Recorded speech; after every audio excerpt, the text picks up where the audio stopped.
देख के अनदेखा नहीं, कुछ करने का वक्त है। सब्सक्राइब करके घंटा बटन दबाएं और करें लाइक कमेंट शेयर।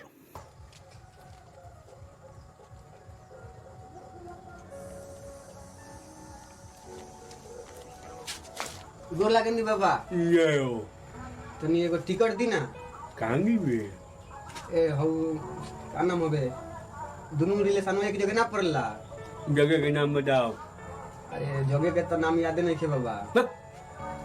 अरे हौ ससुर का नाम होबे सासा का पता चला याद कर गया सासा मौसा वाला रिलेशन में। आइना आइना सासा मुझा हां बाबा हां पैसा देती हो 30 रुपया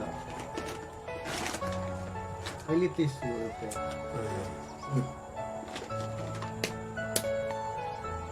पहले जय हाँ तो आप कहीं जा डलबो प्रणाम। तो बाबा ये पर केंगा चढ़े के बा नहीं जा बक बक बक बक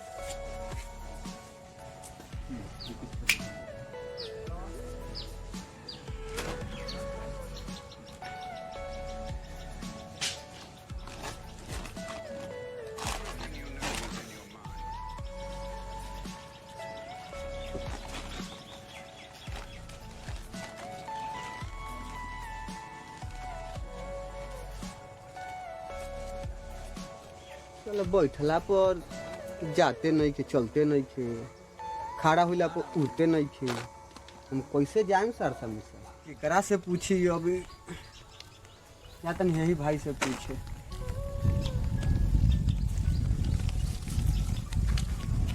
ए भाई हाँ तनी देखबो सरसा मुरसा चल जाई। हाँ चल जाई जा हो जा खड़ा रहो इहे लाइन जाई। अच्छा ठीक है ठीक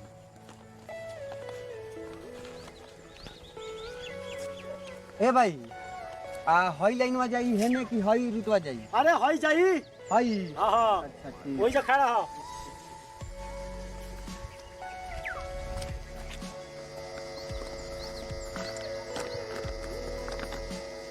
एक बार बहन चो द मुआवला सन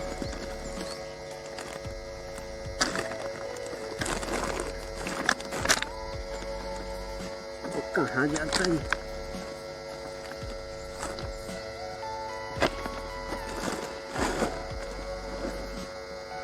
ओए मार दवा का करता रहो ए तारा लौकत नहीं है सरसा मुरसा जाता नहीं। तो ट्रेनवा पर हैंग हो जाइबो। हां पक उठा उठा ट्रेन आई काट देता है। कहाँ जाए के बा सरसा मुरसा जाए के बा। सासा मुझे जाए के बाद पटरिया पकाए के सुतल बड़ा। अरे तो देला सलो कल सलो हइए ध के चल जा। अरे भाई तो टिकट ह तो इहे बतैला सलो कि टिकट हवे हइए ध के चल जा। पेपर ना भेज देला यही लाइनवा पर। अरे हम समझ गए यही लाइन में हैंग था जाए के हैंग नहीं। का मार दवा ई टिकट ह।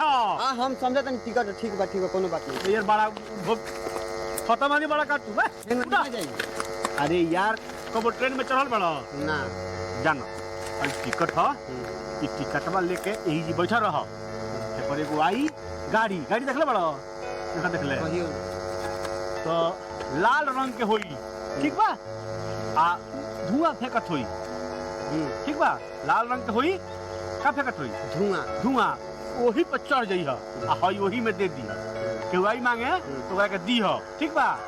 पटरी पर ना चढ़ल जाला ए पर आई गाड़ी तब ना पटरी है ठीक बा।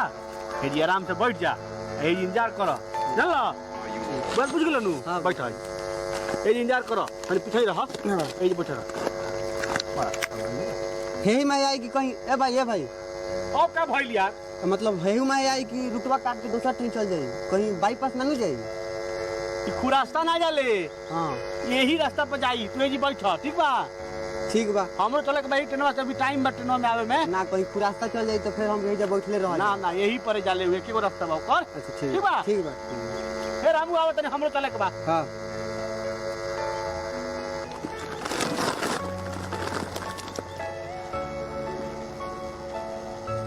ए भाई नहीं बा ट्रेनवा कब आई हो कैसे पता लगी। काला सुने ना आई तो बुझाई गिन आई। अच्छा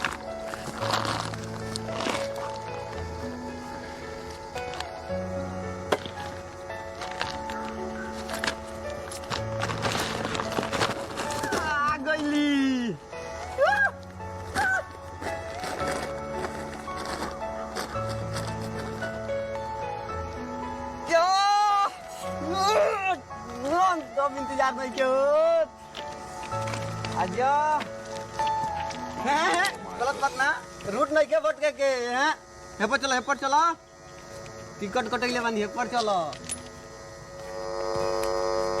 पहले टिकट ले चलो सासा भाई का बात बा हो का बात बा ले चलो चाचा मुर्चा बारा इंतजार कर दे पैसा हटा पहले अरे ले चलो सासा ना ना तू का बात हमरा के बतले लो कि रास्ता ना जाला तू रास्ता के हे पर चलो हई बात का बा अरे हई ह तहार लाइन चलो बात का बा भैया बतावा ना हमरा के बतैला सलो हां यही पाइबो तू रूट चेंज काहे कर कइयो तेरा कहां जाए के बा सरसा मुर्चा ले चलो लो ए भैया को बात सुना देखे तो हई ई तो टिकट है रेलवे के हां तो हम रेल नानू है भाई अरे ना हमरा के बताओ लो सकी लाल धुआं फेंकत आई हम रेल ना है भाई एगो बात में नहीं हमनी के डिप्टी मिलल है पटरी चेक करे के ना हमरा के तू बुर्बक बनावत तारा टिकट कटैले बानी तू कितना बोका भाई लेके चलो ए भाई दे छोड़ ना पैसा दे भाई कौना पागल से भेंट हो गइल रे दादा हम अब गे ना हाथ धोआ के चलल बानी अरे ले चल हमरा ना हो भाई हम पटरी रोटी ना